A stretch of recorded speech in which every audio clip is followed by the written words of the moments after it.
National Guard troops and even the Marines are on the streets of Los Angeles, deployed by President Donald Trump after mass protests against his immigration raids. California's governor is suing him while protests spread elsewhere. Could this crisis worsen? This is Inside Story.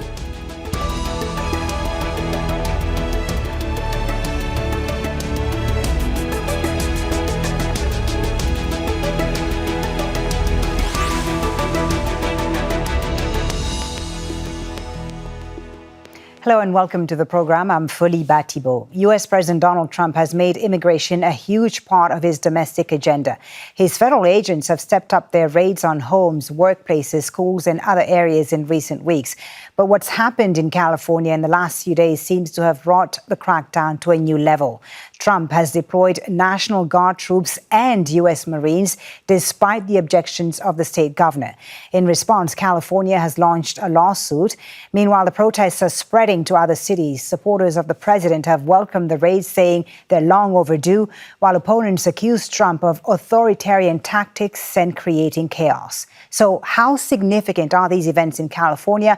And does Trump's use of the military against civilians pose a challenge to the state's authority? And how is the U.S. public seeing all of this? We'll get to our guests shortly. First, this report from Ama Boateng. Detentions, protests and a crackdown. Parts of Los Angeles in California have seen several nights of unrest as President Trump pursues his deportation plans against undocumented migrants. The protest began on Friday after federal immigration officials carried out raids across the city, including workplaces. And the Trump administration's decision to deploy both the National Guard and Marines without the approval of state officials has outraged many. President Trump has defended the decision. If I didn't get involved, if we didn't bring the Guard in, and we would bring more in if we needed it, because we have to make sure there's going to be law and order. You had a disaster happening. I wouldn't call it quite an insurrection, but it could have led to an insurrection. I mean, that was a lot of harm that was going on last night. I watched it very closely, and it was amazing that the job that the National Guard did. And by the way, the police were working very hard also. California is suing the federal government, arguing the deployment of National Guard troops is illegal and a violation of the state's sovereignty. The governor, Gavin Newsom, has called it reckless, and the mayor of Los Angeles blames the Trump administration for the escalation in violence. I am hopeful that the federal government will hear our plea, stop the raids. This is creating fear and chaos in our city. It makes me feel like our city is actually a test case for what happens when the federal government moves in and takes the authority away from the state or away from local government. We don't want them. President Trump has said he's aiming to detain 3,000 undocumented migrants a day as part of his campaign pledge to deport up to 1 million undocumented people within a year. Los Angeles is the second largest city in the US and has the largest Latino population. Anger has spread beyond Los Angeles, with protests in other states, including New York and Texas. Many migrants say they fear being targeted by the authorities and are worried about what the future holds for them and their families. Ama Boateng, Al Jazeera for Inside Story.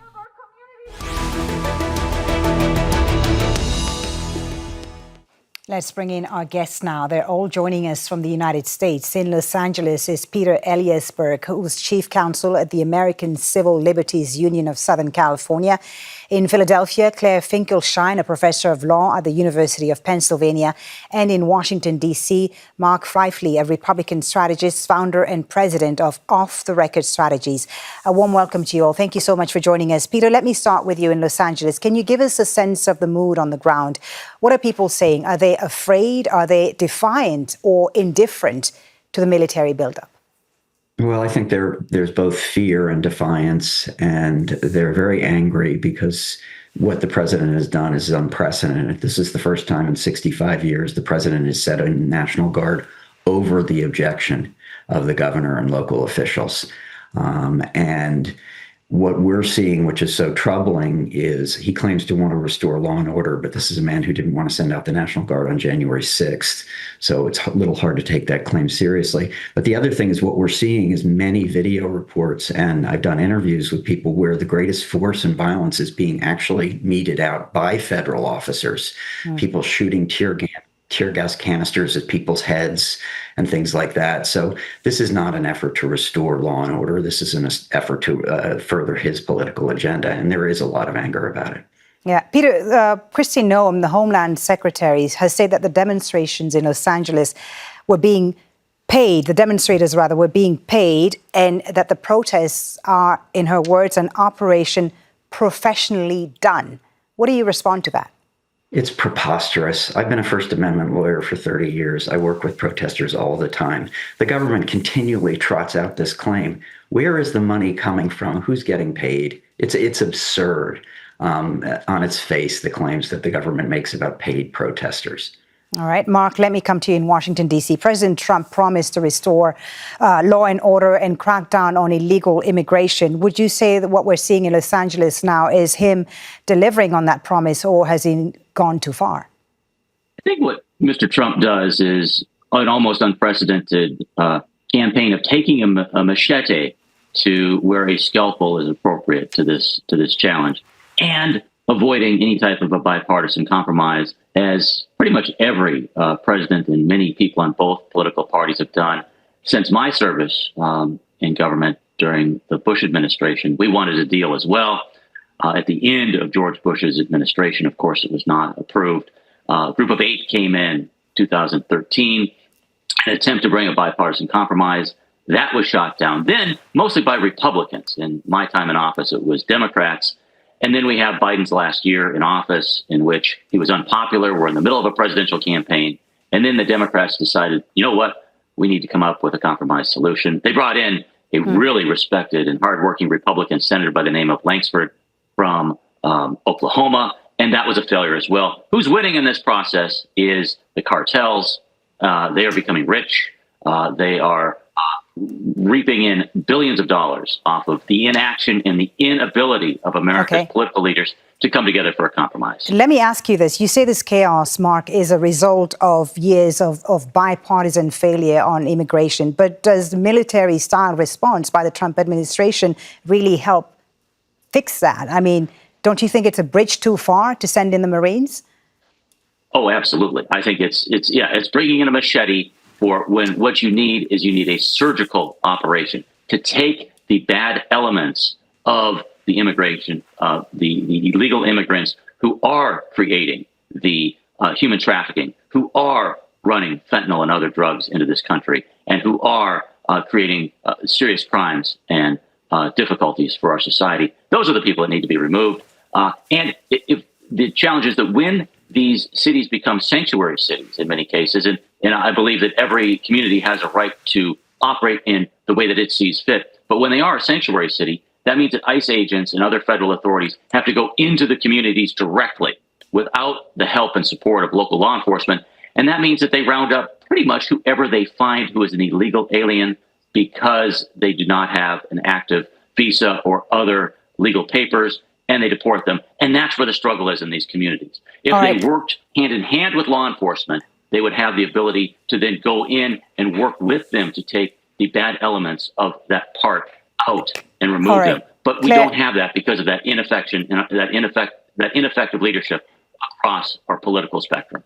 All right, Claire, let me bring you into the conversation and ask you about the legality of bringing in the Marines and also the National Guard. Is the president's use of federal military assets in the domestic context, particularly without the governor's consent in California, is that legally on shaky grounds? I mean, or does the existing precedent give him wide leeway to do this? Well, as you know, there's been a lawsuit by the state of California to challenge this particular takeover of their National Guard. And the curious thing is the way that the federal government did it in this case, because they used a rarely used statute, which is 10 U.S.C. 12406. There's only been one other time in our history that the federal government has decided to federalize troops using that statute. So that's the first problem with this action.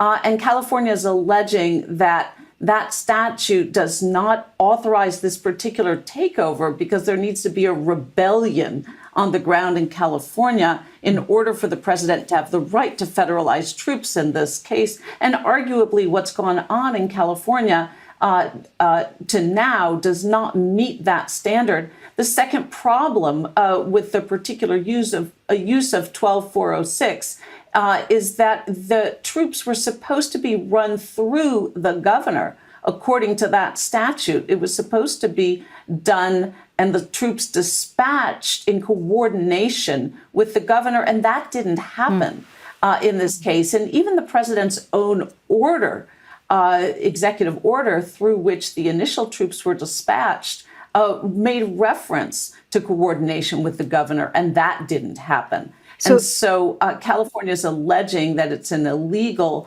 dispatch in this particular case. So would you say that California's case is strong then? I mean, and what precedent might it set for the balance of power between states and the federal government?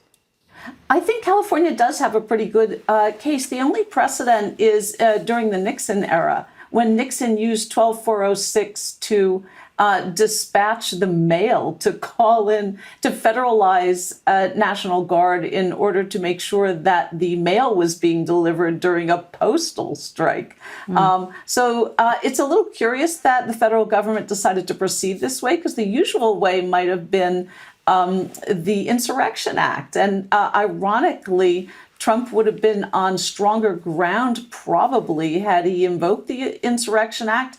And of course, it's important to mention that under 12406, there was no exception to what's called the Posse Comitatus Act, under which troops are not allowed to serve as law enforcement agents. Right. And so they're very hamstring in what they can do under the current deployment.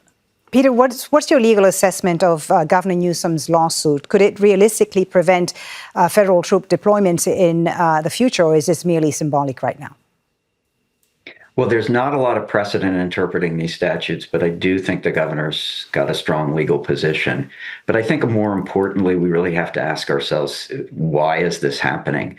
And there is no reason for it. The governor has made very clear, and it's clear on the ground, yes, there is some unrest. There are some people breaking laws. The Los Angeles Police Department has said, however, most people are protesting peacefully. The idea that this is an insurrection is laughable. We have seen unrest in cities across the country.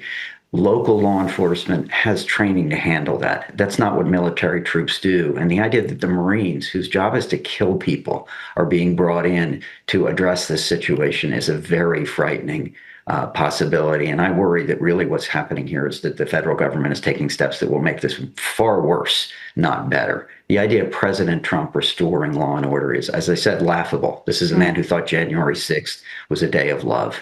This is an effort on him to further his political agenda, not restore order, which local law enforcement has more than the capacity to handle.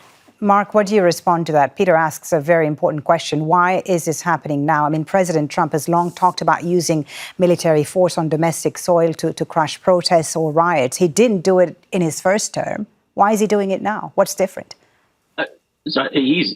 The administration right now is using the National Guard and the 700 Marines as political props.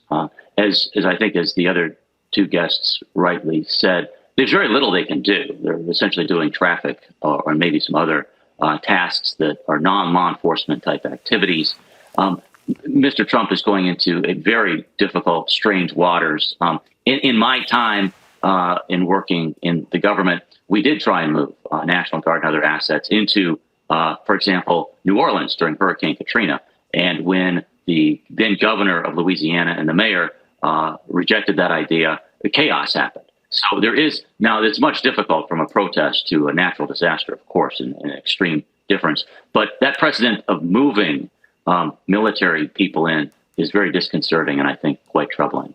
You say political props. He's using the military for political props, but to what end? I mean, he's facing multiple crises right now, the trade war with China being one of them. Can he manage all this while, escalating conflict in California as well? What is he trying to distract Americans from? So I think it's an old Democratic chief of staff to President Obama who said, don't let any serious crisis go to waste. And Mr. Trump is unfortunately taking that to the extreme. And Mr. Newsom as well is, in some ways, I don't think he enjoys this, but he's taking it from the standpoint of he's also essentially running for president at this point for the Democratic nomination. He set up a podcast. He's changed many of his political kind of more woke ideas to more center and mainstream. Ms. Bass, the mayor, in some ways is in political trouble because of her handling of the recent wildfires in and around Los Angeles. So all of this is festering, all of this tension that came about from Mr. Trump's election, from the difficulties that the Democrats have had in putting together a political message for leadership going into its midterm elections next year. And then you have this attempt by Mr. Trump, as you rightly stated, to have multiple things going on in multiple parts of the world and in the country. That's what he thrives on. That type of chaos is what he believes and he thinks is what will help propel him and his team and the people that support him into action for the upcoming year and beyond. Claire, do you agree with that all of this is really political theatre? And what do you think, Claire, Congress and courts should be doing right now to address this breakdown between state and federal authority before this sets a precedent? I think it's political theater, but it's very dangerous political theater. It's important to note in the current situation that though 4,000 California guardsmen have been deployed, most of them are standing idly by. Only about 300 of them are actually in use right now. And what's your understanding of their rules of engagement? So I haven't seen the rules of engagement, but what's very important to note is that, as I mentioned before, under the Posse Comitatus Act, they're not allowed to engage in any law enforcement. I don't want to minimize the law enforcement issues that the LAPD is facing. However, it is up to the governor to decide whether or not to call in the California National Guard. And I have no doubt that Governor Newsom would have called in the California National Guard if he felt he needed them. That's what governors do all the time. Or if he felt he needed federalized troops, he would have reached out to President Trump to say, hey, like it during the Rodney King riots, to say we need support here. But the law enforcement problems are not so significant that California couldn't handle it. And indeed, the federal government seems to acknowledge that by calling out all these troops and then having them stand by. What is the point of calling out 4,000 National Guard troops and having only 300 of them on the ground and then call out all the Marines, 700 Marines on top of that, and then have them called out under a legal authority under which they're not allowed to do anything? That really weighs in on the political theater side, but it's very similar to the fight with universities, for example, with Harvard University, where when Harvard opposed the measures that the Trump administration was placing on them, the Trump administration upped the ante. So it's a kind of contest between Donald Trump and Gavin Newsom, and it's very personalized. The president has said he's going to come arrest the governor. He has threatened to arrest the governor. Go ahead. Yeah, he has threatened to arrest the governor. Peter, I think Claire made an important point by saying this is a dangerous political theater, and we cannot forget the people who are affected by all these decisions. What are you hearing from the communities affected by these ICE raids? I mean, the immigrant families, how are they affected by the raids and the deployment of these troops? How has their life changed in recent weeks and recent months? Well, there's terror, there's uncertainty, there's, heavily armored ICE vehicles going through the streets, and the promise of, or claim, the President Trump that he's only going after the bad guys. I mean, people are hardworking people who are in jobs. Who is he going after? Los Angeles are getting torn. Well, certainly not this claim, the bad guys. I mean, literally working families, people who are working in garment shops in downtown Los Angeles. I mean, they raided a Home Depot And this is not where you find the fentanyl traffickers and the people who are doing, engaged in serious crime. So again, this is the claim that this is an attempt to make everybody safe just doesn't stand up to Right. who's going after it. We're hearing stories all the time of kids being taken away from their parents and so on. And it's really distressing. And Los Angeles is an immigrant community and one that has thrived. And this is not helping in any way, shape, or form. But Peter, let me just make myself the devil's advocate here for a second. I mean, a recent poll shows that 54% of Americans support this decision by the Trump administration to deport illegal immigrants. Is there a risk of underestimating how much support this show of force might have with Trump's base and undecided voters in the U.S. and Americans in general? Well, to me, the issue is not how it polls. The issue of whether it's right and wrong. What he's doing is dangerous. He's bringing federal troops who are using excessive force, federal ICE officials using excessive force. And he is, again, doing something that no president has done in 65 years. He's overbearing on the authority of state and local officials to do their jobs. So to me, it's not about how it polls. It's about whether this is right or wrong, dangerous or not. And it's a dangerous political act that he's engaged in.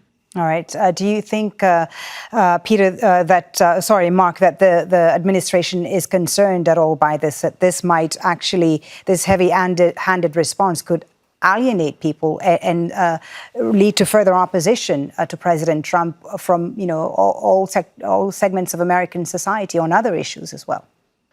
I think as long as the American economy is operating efficiently and the numbers are good, unemployment, prices, inflation, that sort of thing. It gives Are the numbers Trump some good, though? leeway to do these types of to be determined. Not as good as they should be or they could be. I think the tariff war has had a negative effect on the economy at this point, and I think that's Mr. Trump's problem is that he should be focused on the economy, getting the bad guys out in immigration. And focusing on that, I think instead it's just igniting this, which really this issue propelled him into office. It propelled him to the Republican nomination and then the presidency in his first term. He sees this as his defining issue, and he has really turned it from something that was more of a kind of a non-issue of sorts, except in like areas of the Republican Tea Party and other places, and he's turned it into like as you said, a 55-45 issue on his favor. In the short term, it looks like it's helping him, I guess. But I think in the long term, as we said, there's organizations, organized crime getting rich. I think China is quite happy that this is the America that they're seeing. They're continuing to move fentanyl equipment into various areas such as Mexico, and that is what is killing 100,000 people per year in the United States. That is what Mr. Trump should be focused on. That's what the Democrats and Republicans should be focused on. Right now, they're not. We're all talking about political props of unfortunate and I think wrong-minded military people in Southern California when they should be out supporting and continuing to support our freedoms overseas. Claire, what does this moment tell us about American democracy and where it's headed? I think this is one of the most dangerous moments and one of the most dangerous fights that Trump is picking with independent sources of power. There's the fight with the universities, there's the fight with the law firms, but this is the most dangerous one because he's really waging a war to try to roll back the longstanding tradition of an independent military, a non-political military in particular. And that's been a tradition that's kept us safe domestically and overseas. So in other states, what he's done is to demand that the National Guards lend themselves in what's called state active duty to his service to assist with immigration roundups. So Texas, Florida, and a number of other states have entered into agreements and said, yeah, take our National Guard. You can use them for your own purposes. And that's exactly where he wants to be. He doesn't want any independent sources of power. And that's very damaging for our whole structure of checks and balances, the vertical checks and balances, which have been a very important part of our democracy, where states form an independent check. on the federal government and where governors get to control the National Guard and get to police crime in their own states. And so, and the whole tradition of civilian-military relations is at stake here. Right. So there are major issues in our democracy that are being rethought and recast by actions like this. All right. Peter, your thoughts. What does this tell us about the state of American democracy today and where it's headed? And what kind of long-term damage do you think this could inflict on the military's independence and the broader principle of civilian control over armed forces? Well, I very much agree with the previous comments. It's a very dangerous thing the president's doing. We have a very, very long and good tradition that the military doesn't do local law enforcement. They're not a political arm of the administration. But the president seems to think that every part of the federal government is just his arm to use for his purposes and for his advancement. And I think it's a very threatening moves that he's making and a very dangerous time for American democracy. I absolutely agree. It's a scary time. We're seeing similar anti-ICE protests pop up in other cities like New York and San Francisco. Do you think this could be the start of a coordinated movement, Peter, a unifying platform for people to protest against Donald Trump? I mean, I'm not big on reading political tea leaves and polls, but I do sense a lot of anger and a lot of sense that people thought, this isn't what I voted for, this isn't what I thought. I didn't think what we were going to get is Marines patrolling in cities across the country. Right. So I think it certainly has the potential to galvanize a lot of opposition. Okay, Mark, you have the final word. You voted for Donald Trump, I understand. Is this what you expected? I think that what the challenge that Mr. Trump has is that he did receive the votes of numerous people that were of Latino descent, and that if Mr. Trump is seen as going into these areas and rounding up people, and that's a continued activity that happens over the weeks and the months ahead, Mr. Trump is going to see that in his polling data. He's going to see that as a negative thing that's happening that could bring about a Republican House, Republican Senate, or a Democratic House, a Democratic Senate, and hurt the chances of whoever his predecessor might be, Mr. Vance, Mr. Rubio, whoever that is. And then he might change his thoughts on this. At this point, I think he's riding this out, and I think it's unfortunate. Okay. Thank you so much for your time. Thank you for a very, very good conversation about this. Thank you, Peter Eliasberg, Claire Finkelstein, and Mark Pfeifle. Thank you for joining us on Inside Story. And thank you, too, for watching. You can always watch this program again anytime by visiting our website at aljazeera.com. For further discussion, go to our Facebook page. That's facebook.com/AJ Inside Story. And, of course, you can join the conversation on X. Our handle is at AJ Inside Story. From me, Folly, Thibault, and the whole team here in Doha, thanks for watching. Bye for now.